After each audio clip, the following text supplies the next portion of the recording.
Good morning, students.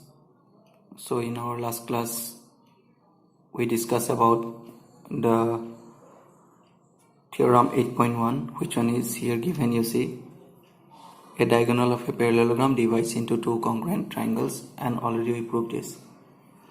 So now after theorem 8.1, next one, theorem 8.2, if you see here written, in a parallelogram opposite sides are equal. So in a parallelogram opposite sides are equal. Since we know the property of parallelogram, if you see this diagram, now how can you prove these two? You see, these two triangles are what? Equal, is not it? So already we proved this result. So if these two triangles are congruent, that means their corresponding parts are also equal. That means already we proved AB is equal with CD and AD is equal with BC, is not it? So now in this case, if these two triangles are congruent, easily we can say by simplicity opposite sides are equal. So that means in this case what we need to prove, in a parallelogram opposite sides are equal, we need to prove. So that means this proof is same as 8.1. Just in last you have to add one more line, and the line is this one, AB equal to DC and AD equal to BC. That means opposite sides are equal. Is it clear? So actually these statements are very important. Is it clear? So that means in a parallelogram always what we get, opposite sides are equal. That means opposite sides are equal. So oppositely we can say in this way also, in a quadrilateral if opposite sides are equal, then also it is a parallelogram. Is it clear? Okay. After 8.2, if you see the theorem 8.3, in 8.3 the statement is given like in this way: if each pair of opposite sides of a quadrilateral is equal, then it is a parallelogram. So already we discussed this one. So you see here, if opposite sides are equal, that means CD is equal with AB, and if AD is equal with BC, then what we can say, this quadrilateral is a parallelogram. And this one also we can prove by this one. If you draw a diagonal AC here, then ADC one triangle, ABC another one, so easily we can prove these two are congruent. If these two are congruent, by CPCT their angles are also equal, then in this way you can prove this one. So here mainly the statement required. So if a quadrilateral given to you, if opposite sides are equal, then this quadrilateral is what? Actually a parallelogram. Is it clear? So after that, now the next statement, if you see the theorem, you see theorem 8.4. So in theorem 8.4 the condition is given, in a parallelogram opposite angles are equal. So that means if a parallelogram given to us, then easily we can say their opposite angles are equal. So if you consider this diagram, you see here, no doubt this one is a parallelogram here. If it is a parallelogram, so angle D is equal to angle B, opposite angles. Similarly this angle A is equal to angle C. Is it clear? So this one is very important statement here, in a parallelogram opposite angles are equal. Is it clear? Okay. Now here after that, the converse of this theorem is like in this way. If you see here theorem 8.5, so if you see the theorem 8.5, in a quadrilateral, suppose now here this one is not a parallelogram mentioned, simply mention a quadrilateral. If in a quadrilateral each pair of opposite angles, so that means here a quadrilateral mentioned, whether it is parallelogram or not, it is not given. So if it is a quadrilateral mentioned, so and with respect to this, if each pair of opposite angles, so if angle D equal to angle B given as well as angle equal to angle C given, then what we can say, this diagram is a parallelogram. Is it clear? Okay. Now the next theorem, theorem 8.6, this one is another very important statement here. So here mentioned, you see the diagonals of a parallelogram bisect each other. So what is the meaning of bisect? That means totally separate into two equal parts.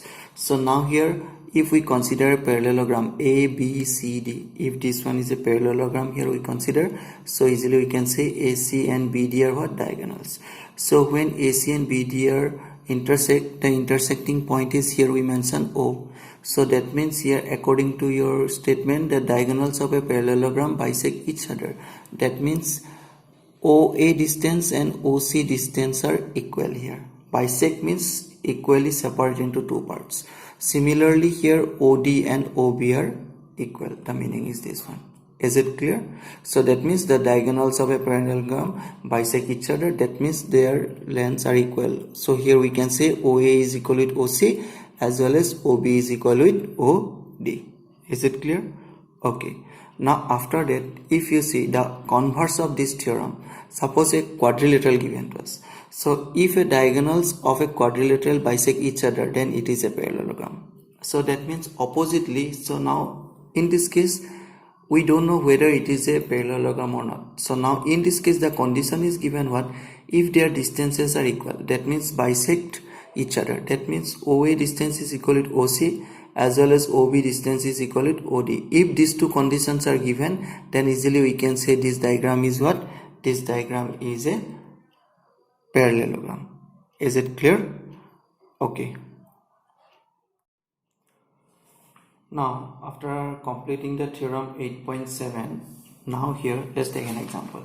And the example we taken here, this one, so that the diagonals of a rhombus are perpendicular to each other. So that the diagonals of a rhombus are perpendicular to each other. That means first of all here you see we consider a rhombus and then we draw the diagonals of this rhombus. So now here first of all A, B, C, D we consider a rhombus, and one property we know in case of rhombus, the properties are what? All sides are equal.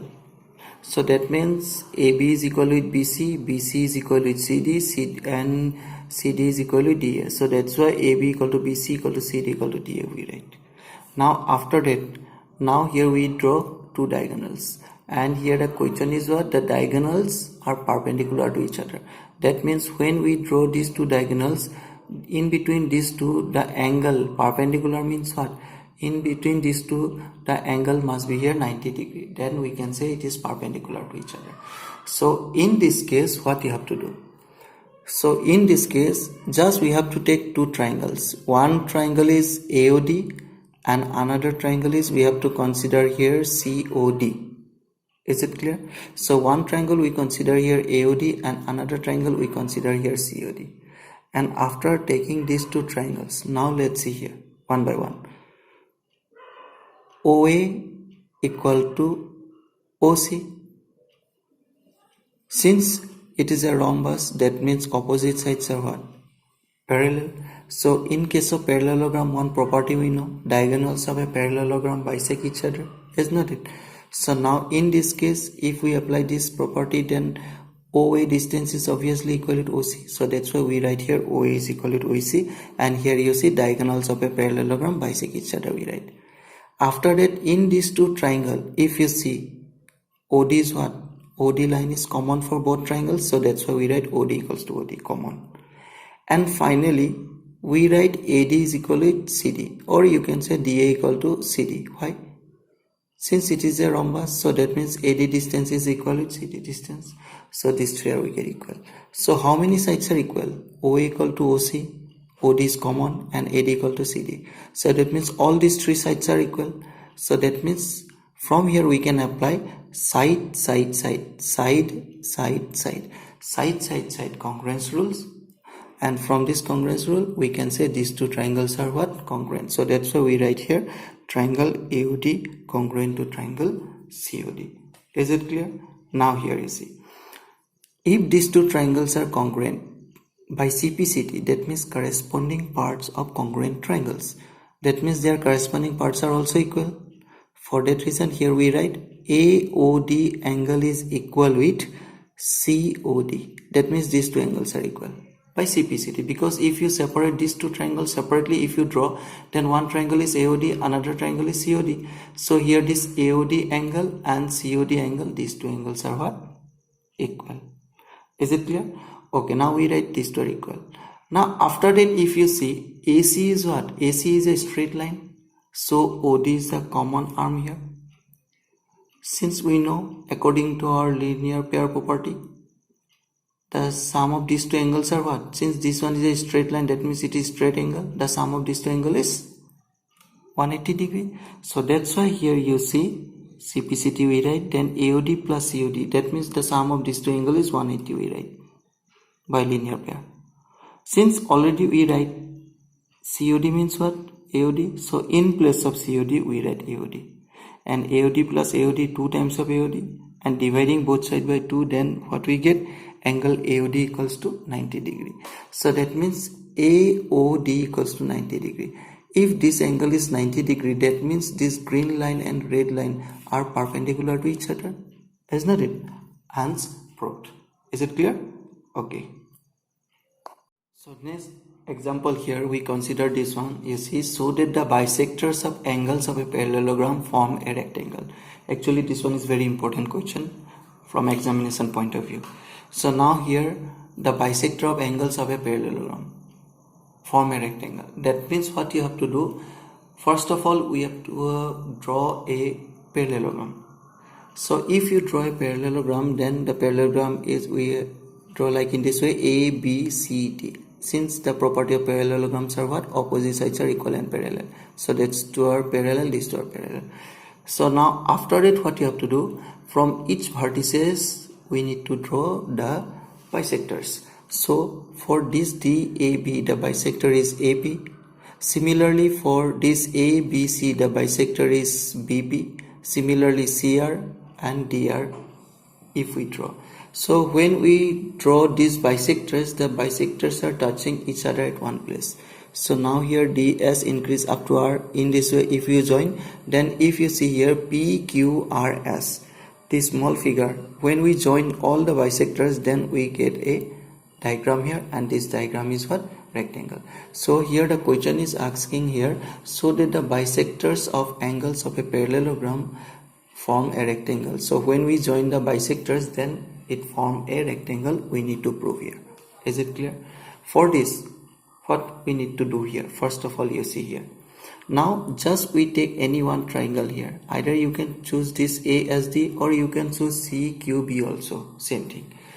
We choose here A as D. So if we choose this triangle A as D, now separately here drawn this diagram, you see A as D. Since we know the sum of this triangle is what? 180 degree by angle sum property. So that's why we write here D as A as D, and ADS. The sum of this triangle is what? 180 degree.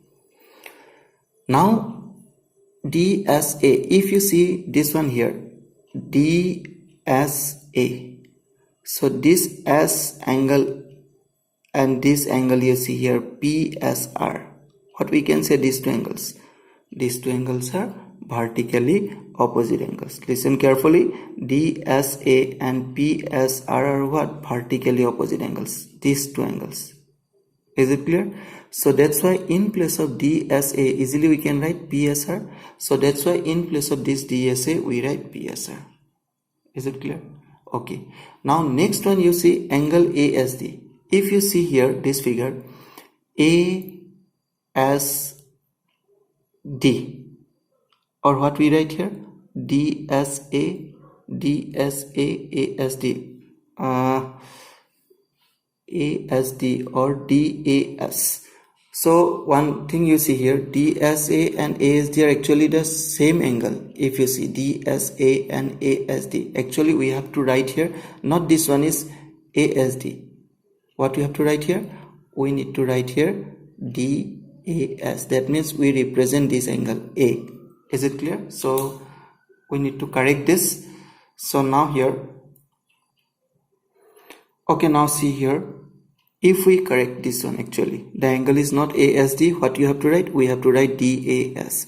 DAS. Is it clear? Because DSA already we write ASD and DSA is meaning is same. So that's why already we write DSA. So that's why next angle we have to write here DAS. That means this angle. Is it clear? So that means the sum of these three angles is equal. So that's why DAS. So in place of ASD we have to write DAS. So DS plus ADS, this one is okay. So DAS. Now that means you see this small angle. Since AP is what? The bisector. If AP is the bisector, that means this angle and this angle. See carefully. One angle is this one, another one is here we get. These two angles are equal. If we consider only one part, then easily we can say this one is the half of this A angle. Since these two parts, one part is this one, another part is this one. Since AP is the bisector, that means these two parts are equal. So this one part is what? Half of this angle A. So that's why in place of DAS we write half of A. Similarly ADS, this one is the half of angle D, so that's why we write half of angle D and equals to 180 degree. Is it clear? So after that we keep PSR half common, A plus D. Now after that you see here CD and AB are what? Parallel. So if CD and AB are parallel, easily we can say DA is what? Transversal. Listen carefully. If DC and AB are parallel, then DA is what? Transversal. If DA is transversal, then what we can say? Angle D plus angle A. That means the angles on the same side of the transversal. What is the sum of the angle on the same side of the transversal? Is 180 degree. Isn't it? So that's why here in place of A plus D, angle A plus D, what we write? 180 degree.